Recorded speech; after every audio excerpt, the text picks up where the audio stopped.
नमस्कार दोस्तों, आप सभी का फिर से एक बार बहुत बहुत स्वागत है मेरे चैनल मिथिका में, जहां मैं आप लोगों को ऐसी नई नई कहानियां सुनाती हूं जो आपने पहले कभी नहीं सुनी होंगी। तो चलिए आज की कहानी शुरू करते हैं। होमर के महाकाव्य इलियड और ओडिसी के महानायक थे ओडिसियस। ओडिसी में उनके ट्रॉय को छोड़ने के बाद घर वापस लौटने के वक्त जितने भी एडवेंचर्स हुए उनके बारे में बताया गया है, और इन एडवेंचर्स की वजह से उन्हें घर वापस लौटने में करीब 10 साल लग गए, और इन 10 सालों में उन्होंने बहुत सी रोमांचक घटनाओं का सामना किया। लोटस ईटर्स से खुद को बचाया, पॉलीफेमस नाम का एक साइक्लोप जो समुद्र के देवता पोसेडन के बेटे भी थे, उससे खुद को बचाने के लिए चालाकी से उसे अंधा बना दिया, जिससे पोसेडन का रोष उन पर आ पड़ा।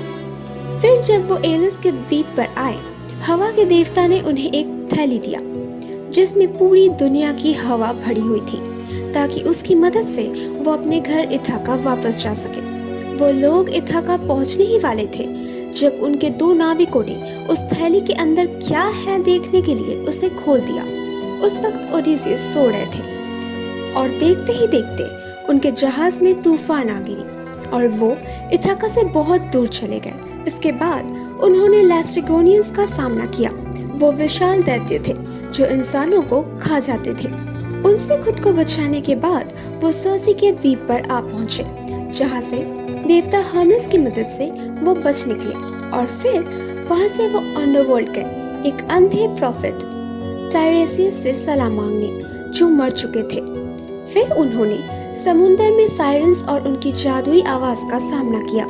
उनसे बचने के लिए उन्होंने जहाज के सभी लोगों के कान मोम से बंद कर दिया और उन सब से कहा उन्हें जहाज के मस्तूल पर बांध कर रखे, ताकि वो समुद्र में कूदकर उन साइरन्स का चारा न बन जाए। उनकी अगली चुनौती थी समुद्र की जलसंधि को पार करना, जिसकी एक तरफ था स्काइला, 6 सिरों वाला एक विशाल सांप, और दूसरी तरफ था कैरेक्टस, एक भयानक व्हर्लपूल। मगर वहां से पार होते वक्त उनके 6 साथियों की मौत हो गई। मगर थ्रोनेसिया के द्वीप में जब ज़्यूस ने सूर्य के देवता हीलियोस को खुश करने के लिए अपना वज्र से उन पर प्रहार किया, तब उन्होंने अपना जहाज और अपने बाकी साथियों को खो दिया।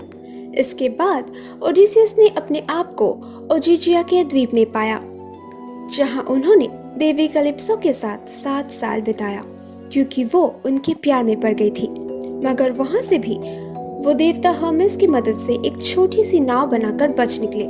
सफर के दौरान एक तूफान की वजह से वो फियासियन के द्वीप पर आ पहुंचे, मगर इस बार किस्मत ने उनका साथ दिया। उस द्वीप के राजा एल्सिनोस और रानी एरिट ने उन्हें वापस इथाका पहुंचने में मदद की। आखिरकार जब वो ट्रॉय के लिए निकलने के 20 साल बाद वापस लौट आए, उन्होंने देखा उनके महल में इथाका और उसके आसपास के राज्य के सारे ऊंचे खानदान के नौजवानों ने डेरा बसाया हुआ है। सभी की एक ही इच्छा है उनकी खूबसूरत पत्नी पेनेलोपी से शादी करने का, क्योंकि किसी को भी ये नहीं लगता था कि ओडिसियस अभी भी जिंदा है, सिवाय उनकी पत्नी पेनेलोपी के, जो उतने सालों बाद भी अपने पति के लौटने के इंतजार में थे और उन सारे नौजवानों को छल से रोक कर रखे थे। ओडिसियस ने उन सभी को अपने धनुष, अपने बेटे और अपने वफादार कुत्ते की मदद से मार डाला। मगर जैसे ही वो सारे नौजवान मारे गए, उनके पिता गुस्सा हो गए और बदला लेने की योजना बनाने लगे।